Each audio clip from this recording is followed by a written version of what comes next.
I'm excited to come to you today. We're live in Dallas, Texas at the Apex Mastermind event. We actually do these quarterly, and there's probably about nearly 70 business owners here. What we're actually talking about is how to generate leads for your business, how to hire people effectively, how to make sure they're trained, how to build a better culture. And what we do is, as entrepreneurs, we come together once a quarter and share best practices, right? So this is a great time to connect and collaborate with people that are likely having the same challenges we are and figuring out, hey, how do we pass by them? How do we put the right policies and procedures in place so that we can continue to grow and scale and hire more great people for our team, provide more opportunities, help more in our community, and also impact the lives of the clients we serve. So I love coming to Dallas, Texas. I always have a great time. Ryan Stewman, a phenomenal guy, great friend of mine, a mentor to me, who's just had a phenomenal career, had to overcome a lot. It's just super inspiring. So I love for these times to come together and teach you know, what I have found to be successful inside my business, which has led to being one of the fastest growing career services companies in the United States. So, hey, we are here having a great time, going to go have some great food later and connect and collaborate with other business owners.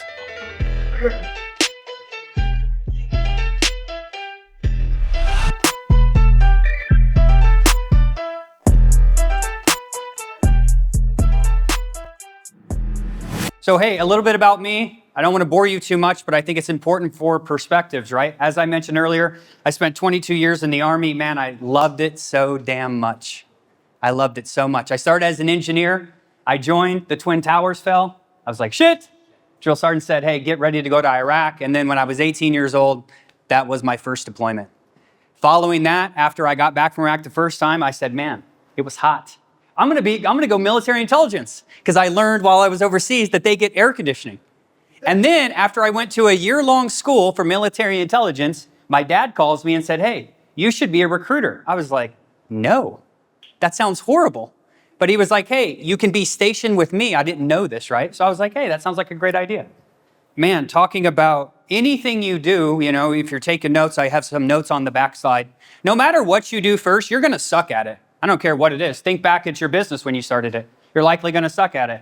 My first year of recruiting, I was horrible, man. I was so horrible, which is why, well, fast forward, I got one of these recruiting rings for being one of the top recruiters in the military. And man, I don't care. Of all of the awards I've got, this is by far the most impactful because I worked the hardest for. That first year, I struggled so damn much. Why? Because I didn't have a plan, which is what I want to provide you today. People out there trying to do things without a plan, without, you know, optimizing that process. So fast forward, hey, I get out of the military. First company I exited was a recruiting company. I know someone said they were in recruiting as well. We did around 8 mil in 4 years, exited that, started Executive Career Upgrades. Here's what we do now. We help people, we do recruiting, we help corporate people land high-level jobs, we have onboarding programs, we're gonna talk about that, and making sure you just get the right people in place. Don't wanna bore you with some of the stuff, but hey, for the past few years, I've been on the Inc. 5000 list as one of the fastest growing companies, and we have worked damn hard for that, and it's due to these 5 areas I'm gonna go over with you today. I also wanna say, you know, which I'm very proud of, over the past, I think 6 or 7 years, I've invested $1.1 million into me, man, into me. Through masterminds, through consulting or whatever. So I wanna have everyone give themselves a round of applause because there ain't no way, man. You're trying to build a big company? You're trying to build a big company? It is impossible to do it by yourself. And I'm not talking about your team. I'm talking about groups like this. Impossible, right? So let's go ahead and get into it. Well, first I have to give a shout out to my man. Where's Ryan at? Give it up for Ryan. Hey, I've been following Ryan for a long time, and I just want to say, man, you inspire me. You inspire me so much. I wrote a book, you know, we had a little book thing. A couple of you were in it recently, and I don't know how the fuck he does it. I don't know. Because when we started writing this book, right, he was like, okay, here's how we're going to do it. Here's this. We show up like 2 weeks later, Ryan's book is done. And I'm like on chapter 1, you know? So just a true example and a role model for all of us. So Ryan, I appreciate you so much. And number 2, what I have attributed most of my success to, and I do know we have a couple married couples in Apex, is my wife, Kristina. Man, she inspires me.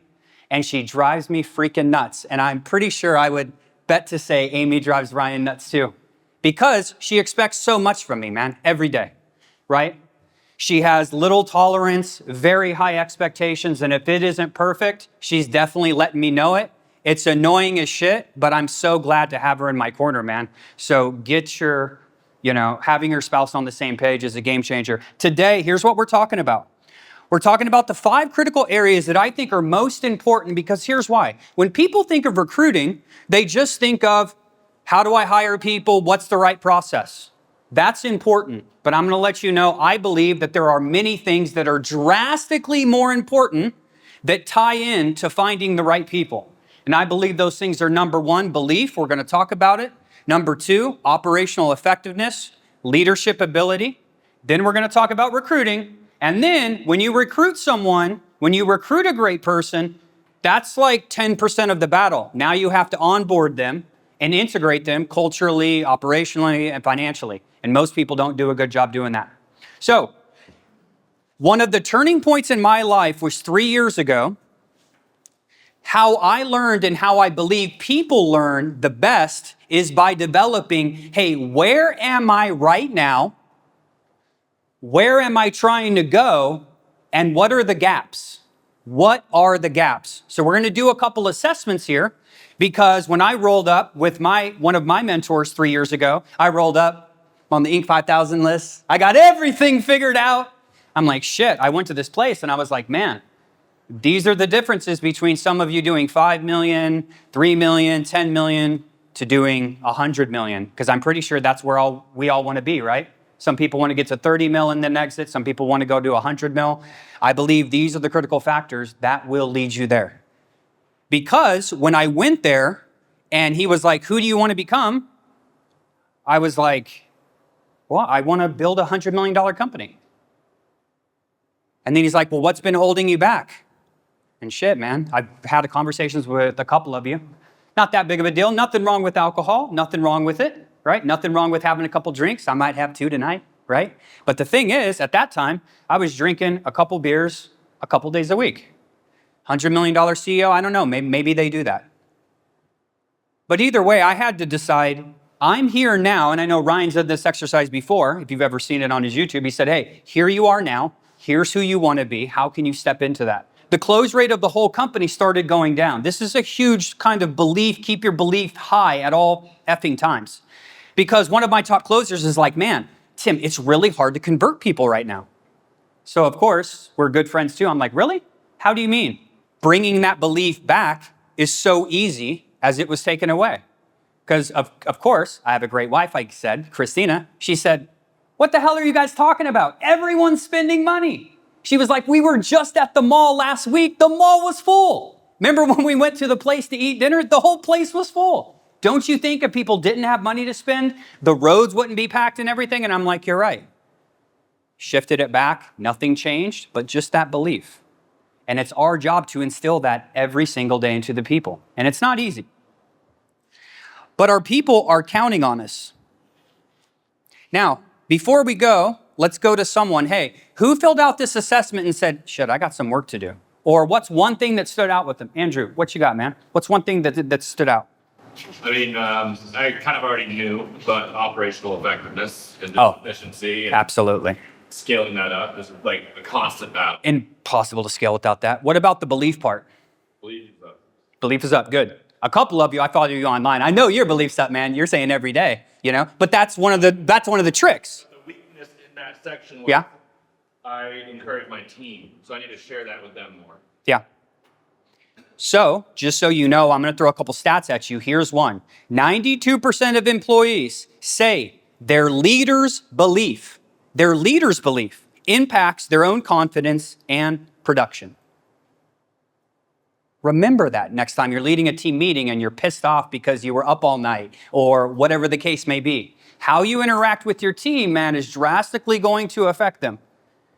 Also, if you don't clearly communicate your mission and values, you're going to, on average, have 30% less turnover. We're going to talk about that more when we get to the recruiting section. One of the best compliments you can get, and I was here at MDM last year. I had a friend come with me who owns a large business. He come to spend time. There's Alex, my video guy. Give it up for Alex. Appreciate you, my man. So we were sitting there, and I had Alex and a couple of my seasoned people with me. We came to MDM last year, and he got to spend a couple days with me, and he was just like, man, you have an amazing team. That's one of the best compliments you can ever have, man. Like, hey, you have some great people on your team. I hope everyone can do that one day. But number one, remember your belief, man, right? I tell people, we all have to work anyway. Here's the speech I give my team. We have to work anyway, man. Can we have fun doing it?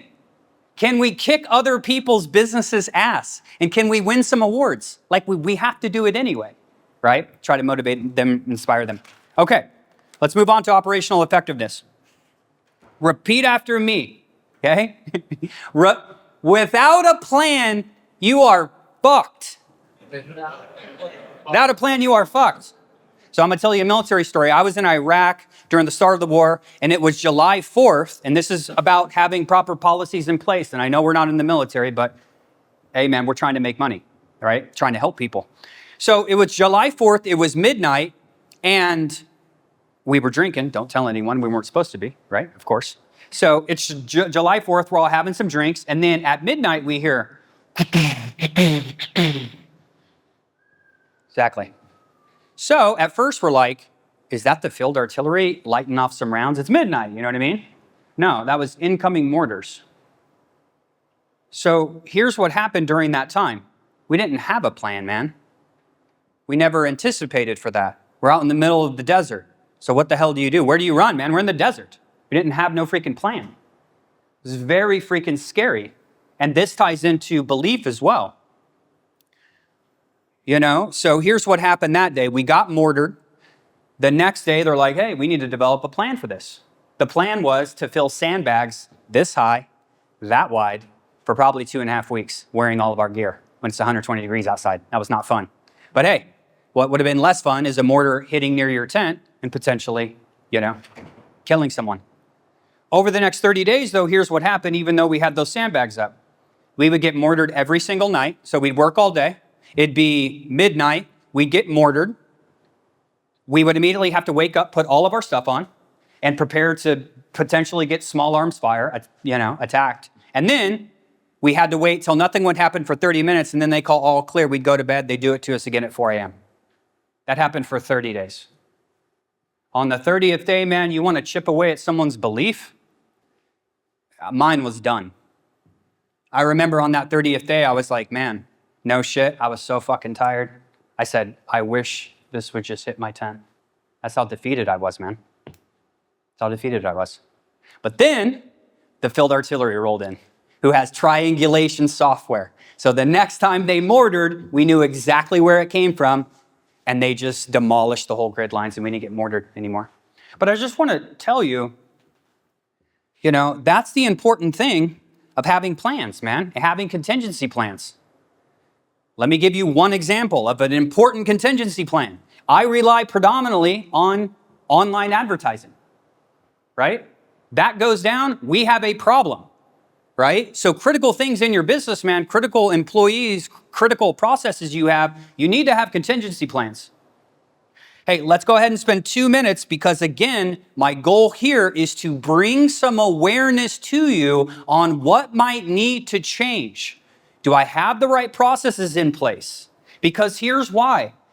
All of you want to hire great people, but then people want to bring them in, hardly train them, not have any processes, and man, people don't want to work in that environment.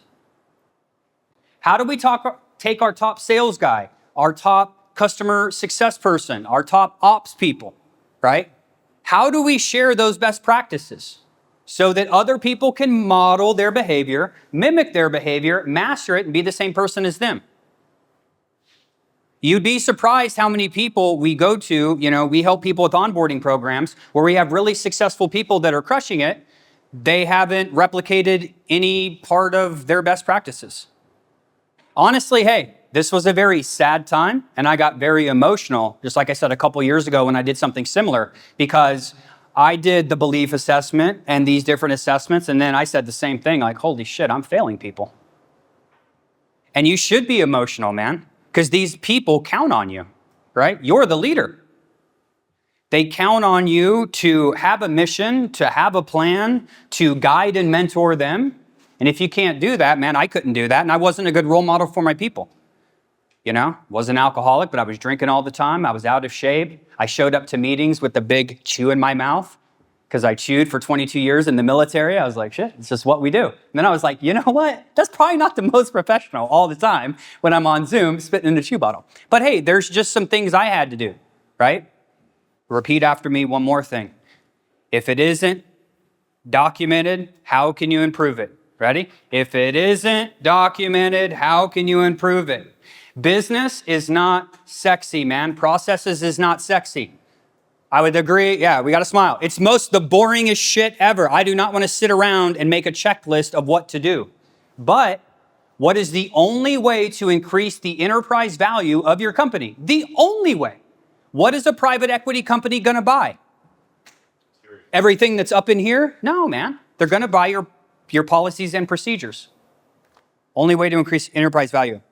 If you can't get this together, you'll always be the bottleneck of your business, which has been the same thing. You know, we're all trying to break through new levels here.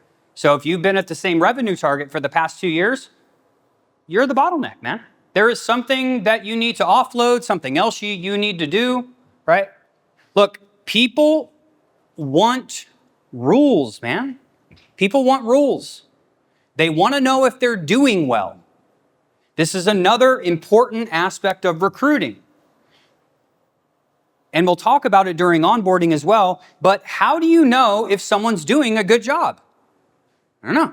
How do you know? That would suck to work for a company where you don't know if you're doing a good job or not, right? That would suck. So I run a program at Exec Upgrades for directors, VPs, and executives that transition into leadership roles in corporate America. It's called Mastering Your First 100 Days. And I've seen people go in, work their ass off for 3 or 4 months, and then get let go, and they think they're doing all the right things because they simply weren't on the same page with whoever managed them.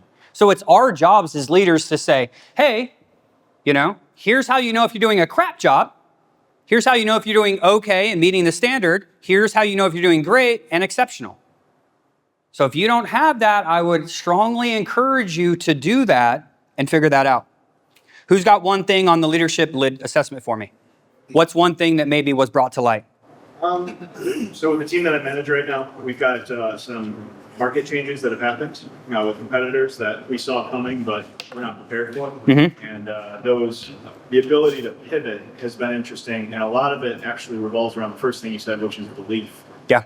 And although we have the systems and procedures and all of that, when someone sees that someone can come in and kick our ass at one of our partners overnight, all of that belief gets questioned within the team. And so that I put down a 6 on that one, which was a sting, but a truth.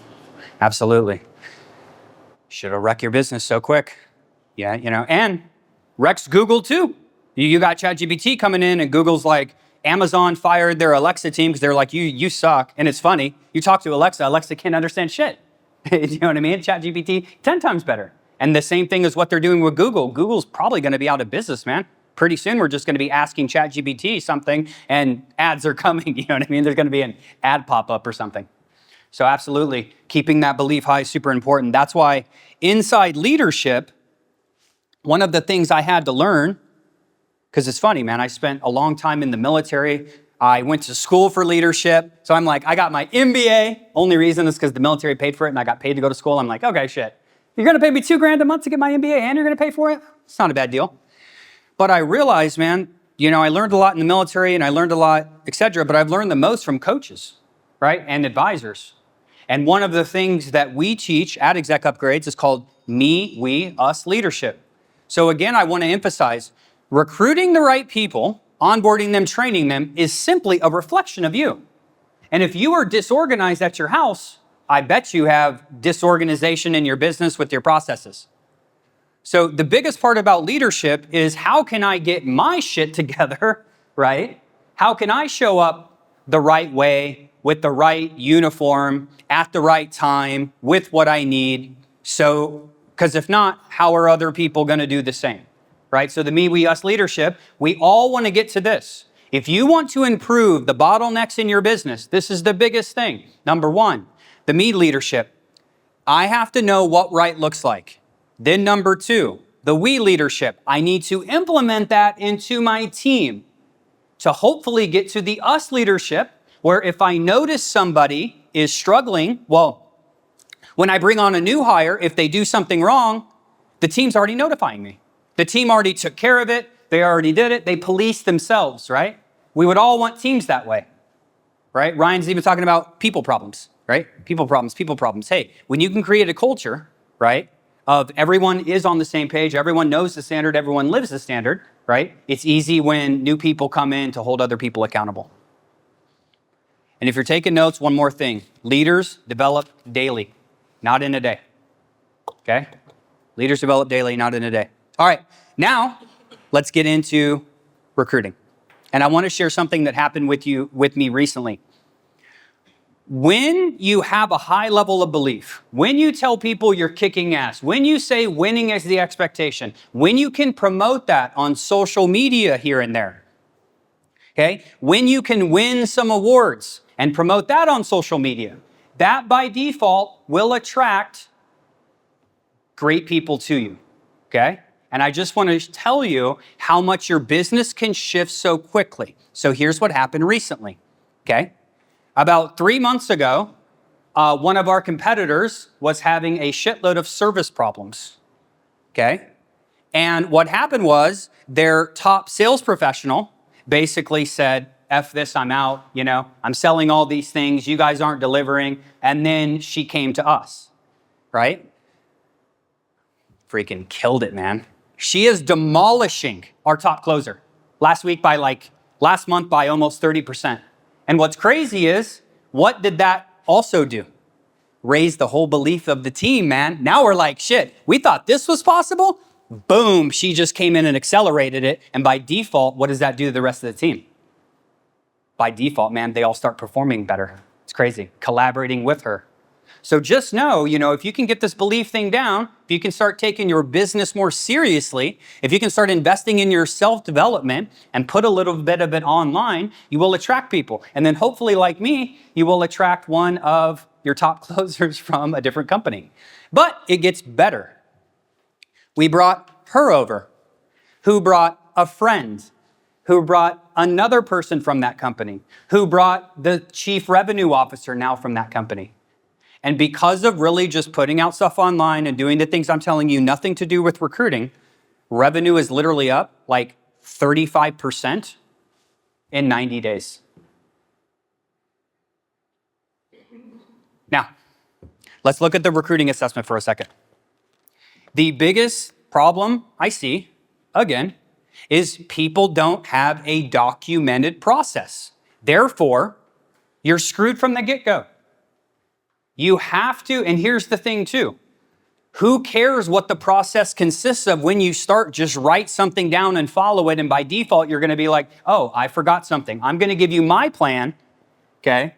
But just know, if you have a structured process, okay? They're saying that employee performance, since you have that structured process from the get-go, will likely be 30% higher than if you don't have a structured process.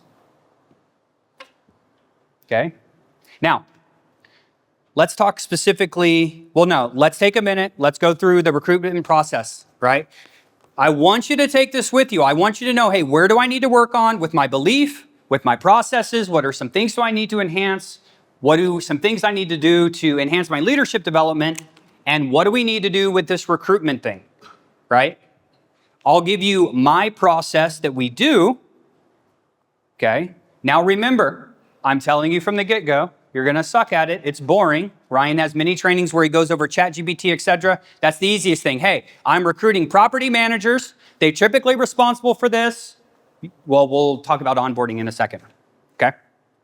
You know what's crazy while you're filling this out? I work with lots of directors, VPs, and executives. Every week I do a call with them. There's typically 100 on the call. And I frequently ask, hey, how many people have worked at a company where they had a formal hiring process. And mind you, these people predominantly work at mid to large companies. Almost every week, like 3 people raise their hand. That is why we have a hiring problem, okay? Because they're not trained in basically best practices. Here is what I do for my recruitment process, okay?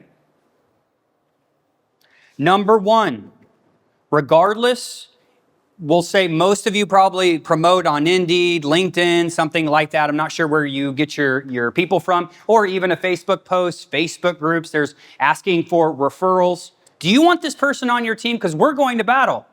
Well, shit, Tim, since you mentioned that, I don't think so. But that's what you want, man, right? You want great people on your team.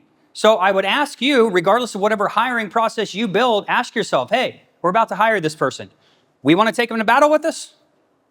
They're going to have our back? They're going to run away? They're going to sham? They're going to not show up as the best version of themselves every day? But back to attention to detail.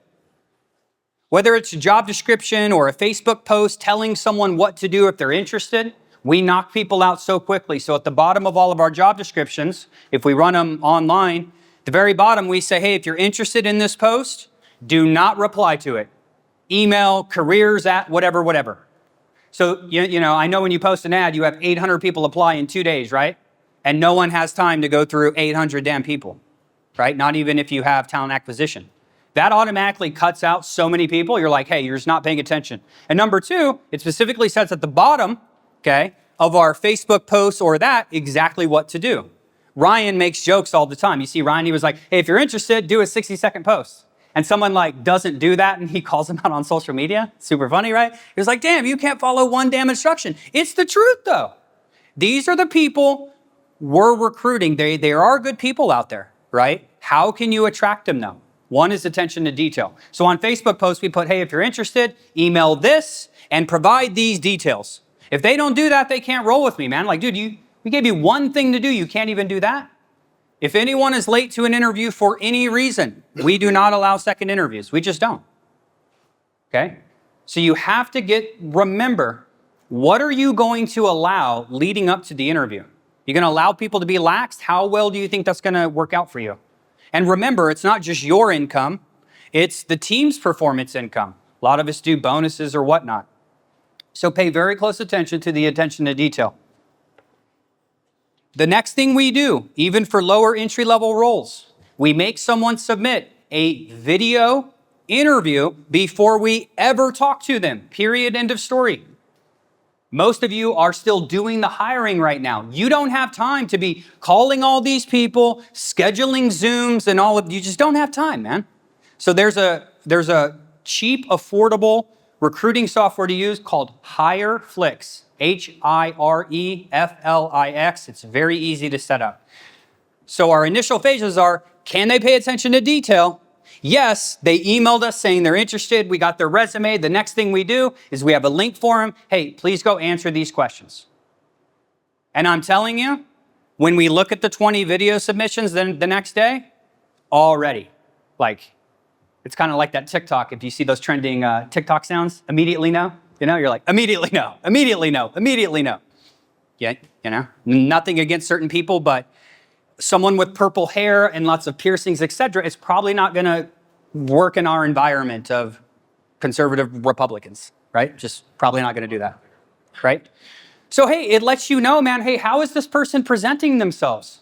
Are they eating a sandwich? We've had that happen. Are they driving? What the fuck are you doing driving, doing a video interview?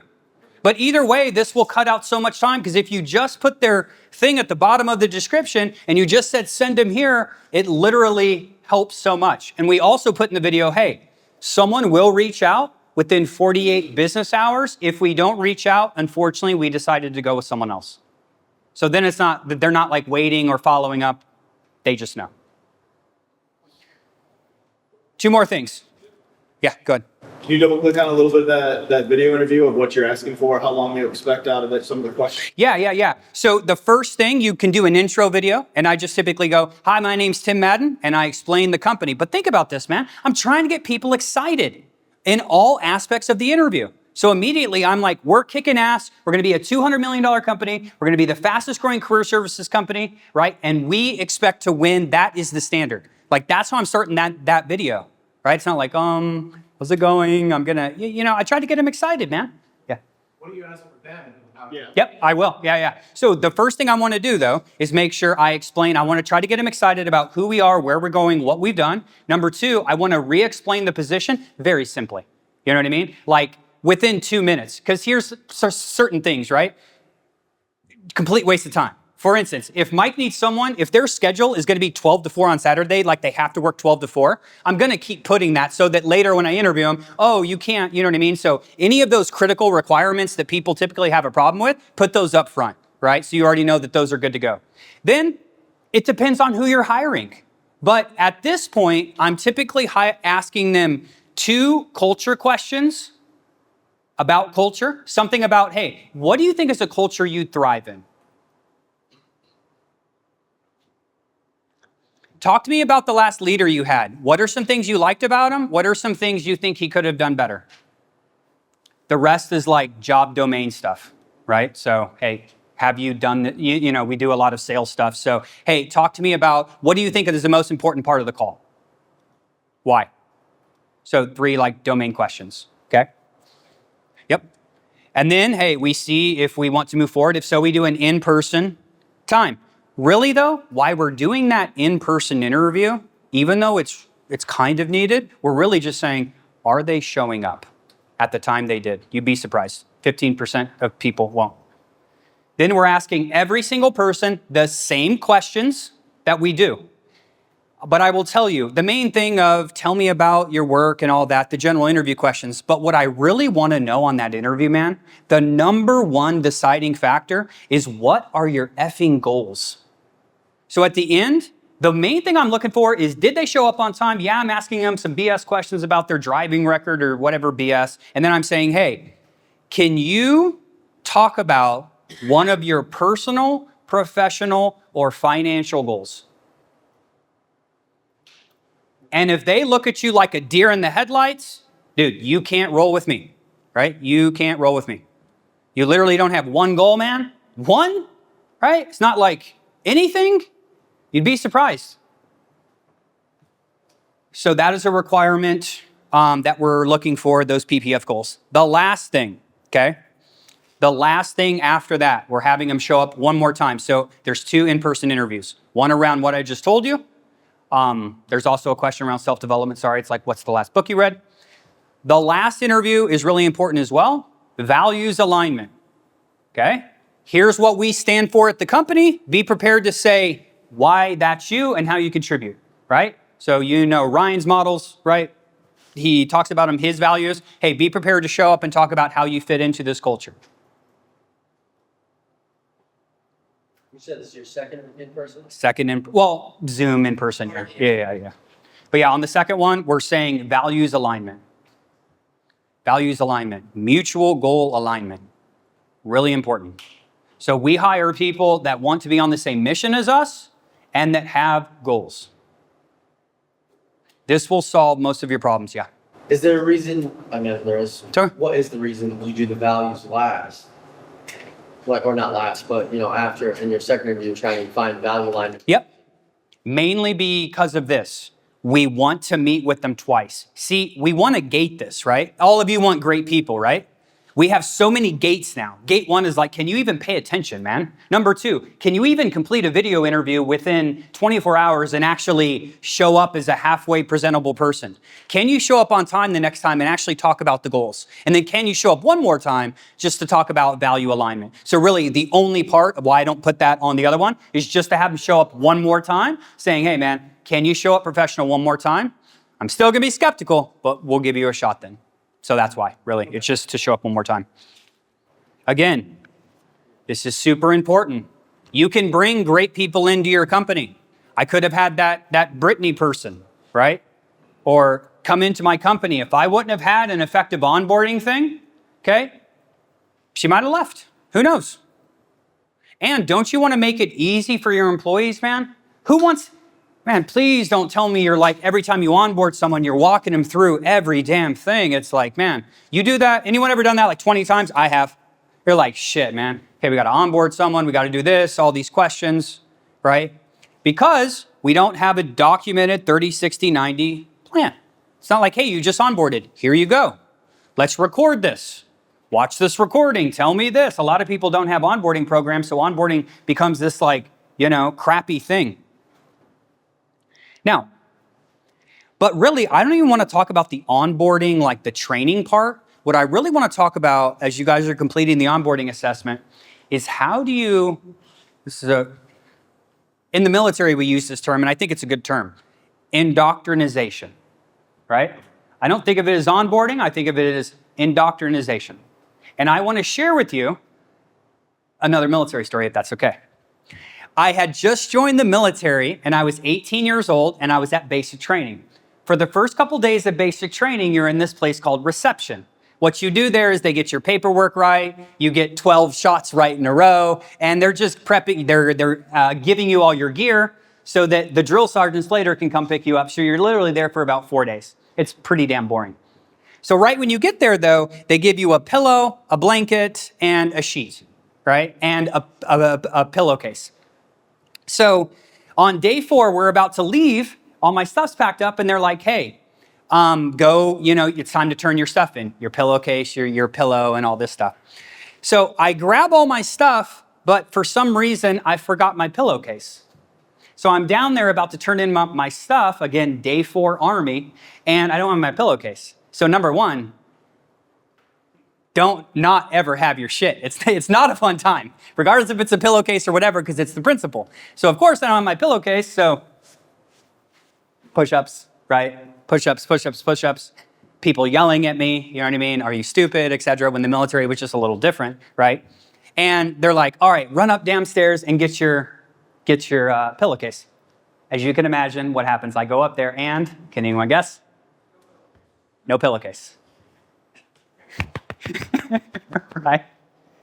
And I go back and I don't have it, and man, it just got worse. So I'm outside rolling around in the grass and something for 2 hours. Literally thought I was going to like federal prison. It was so serious, right? And then come to find out, I signed a statement of charges for $125.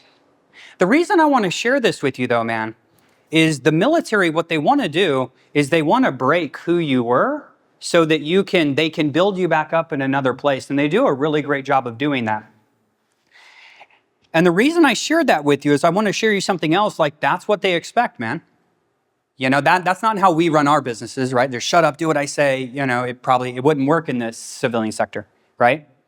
But they were really great at indoctrinizing for what they needed. So here's what I really wanted to get to you.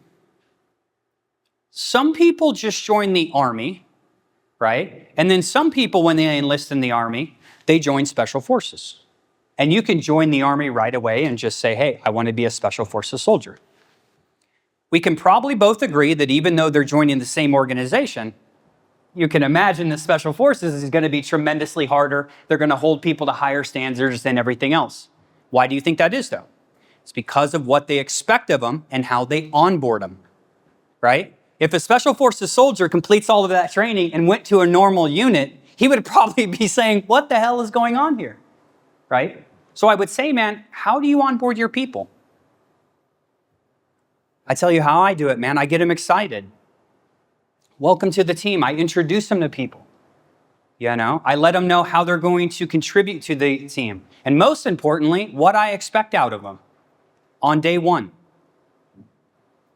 Which is why I really do think, that's why I've had a lot of employees, man. I can honestly say right now, and I hope this is you right now or you in the future, I can honestly say out of all of my employees, man, if you said I needed to let go of one of them right now, I really don't know who I'd let go. Because I really do have a badass damn team that I can count on and that always has my back. Now to do that, I've went through a lot of people and we had to develop these processes. But I tell you what, man, if you're stressing right now in business, right, if you can get this piece right, it makes your life tremendously easier, okay?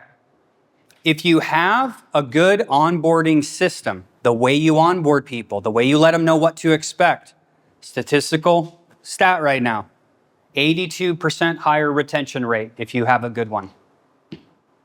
Now, real quick, if you want copies of, I want to share with you my stuff that I've already built, okay? So if you email me at tim@exec, E-X-E-C, upgrades, with an S at the end, I will send you my recruitment process, how we broke it down.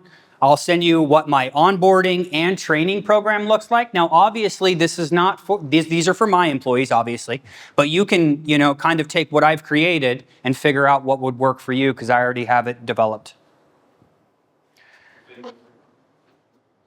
Tim, T-I-M, @exec, E-X-E-C, upgrades, with an S.com. And the biggest thing, which is on the assessment as well, and we'll talk about that in a sec. Employee survey, man. I don't know about you, I'm trying to get better, man. I'm trying to get better. So after someone goes through the employee, the onboarding thing, I ask them, hey, how did it go? Right? Just briefly, I'm like, hey, how did you like the onboarding thing? Of course, what do you think they're gonna say? I'm the CEO, it was great, But I'm always like, hey, we wanna get better. I wanna know the shit that sucked. So if you said something sucks, I want you to tell me it sucks, and I'm not gonna be offended, right? I'm trying to get better, man. I'm trying to help people. I'm trying to make sure that you know everything you need to know to be successful. And if you're hiring people, not telling them every single thing they need to know to be successful, then damn, man, shame on you. I know everyone's such in a rush to grow, whether it's from 500K to 2 mil or 2 mil to 8 or 8 to 20. I'm telling you, man. The way I'm looking at this, and maybe it's by design, maybe it's not, but I'm thinking it probably is. If I figure out my operational effectiveness, that's going to create a new problem of, hey, I need a massive leadership, which is going to create a new problem of, hey, I need to recruit more people. Yeah, absolutely. And then I need to talk it on. Really, the way I was taught, the biggest challenges are from like 1 to 5 mil is typically having all your processes in place. Because it's like, we're all trying to build a home, man, right? And if you don't have that solid foundation, the shit will crumble. I have done that, right? For 2022 and 2023, I had 2 months in each of those years where I got up to 900K. So I had a 900K month. Shit broke.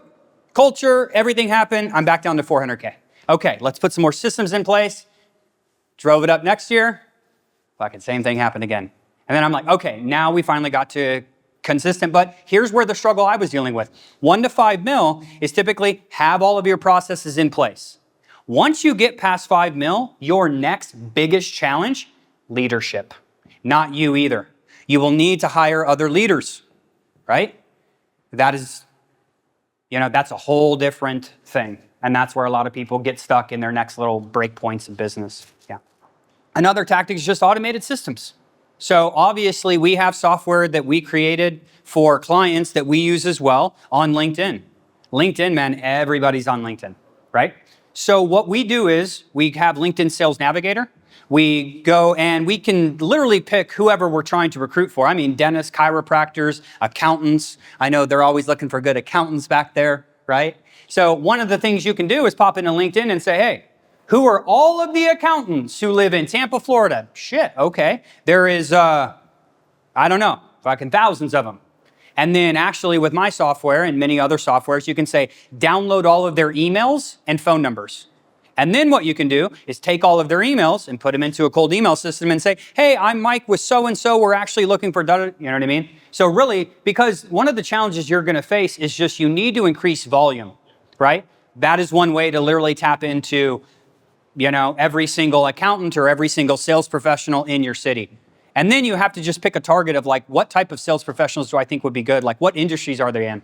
But LinkedIn just gives you that data. And then with third-party systems, you can literally get all of their emails and then have a VA do it or pop them into some type of system that could kick it all out. I assure you, you're looking for an accountant in Tampa, Florida. You send out 5,000 emails. But again, what are you saying? Hey, we are one of the best, you know what I mean? Kind of like how I onboard my people. I want to get people excited about like, hey, we are a legitimate, badass company. People are going to respond. And then, what are we doing? Hey, send me a copy of your resume.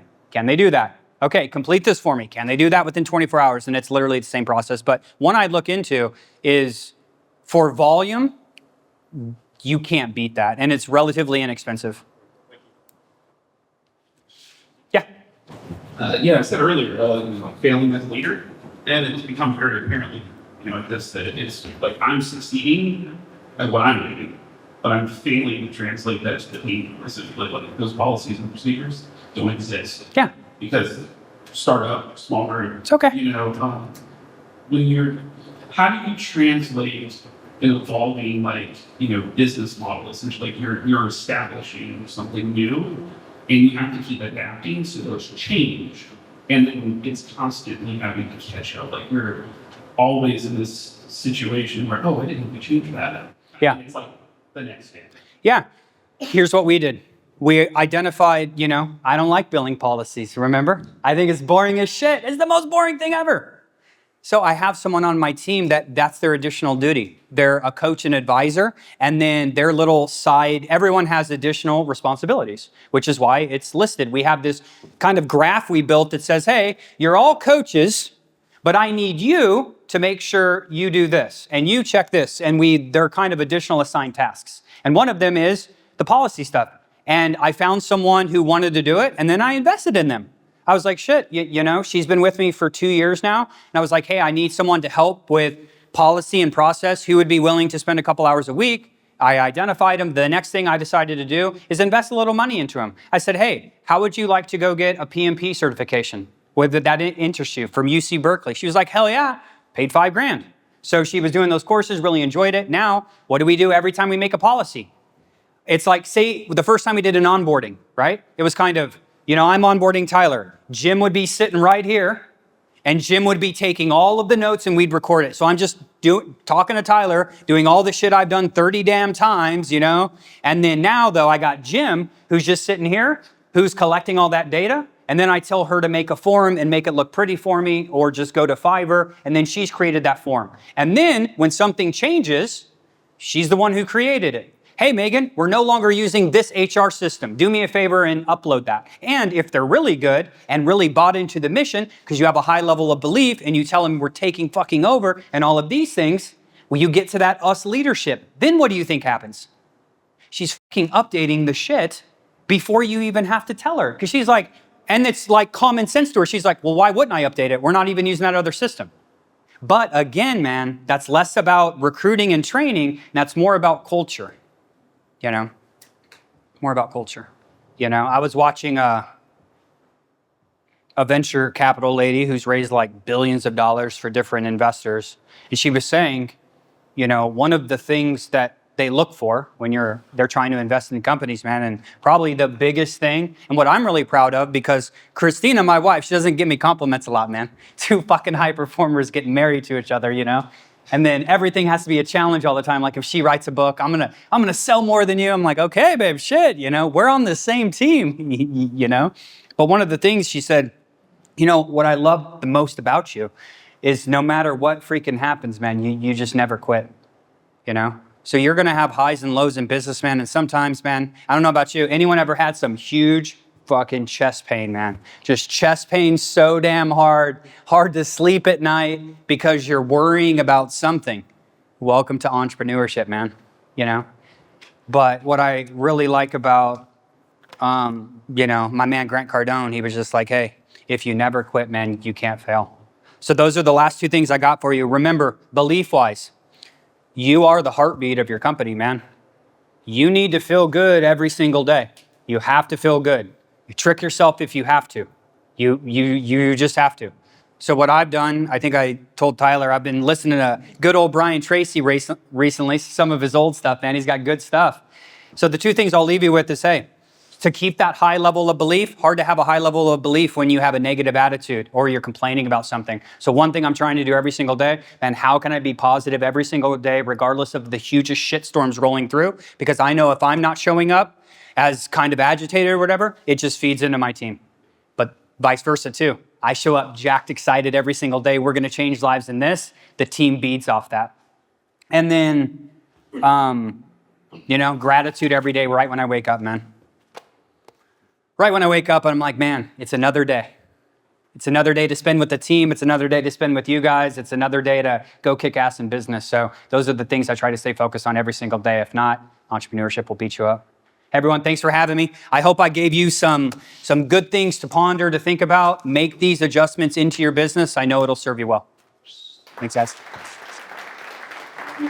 Yes, sir, Mr. Tim Madden.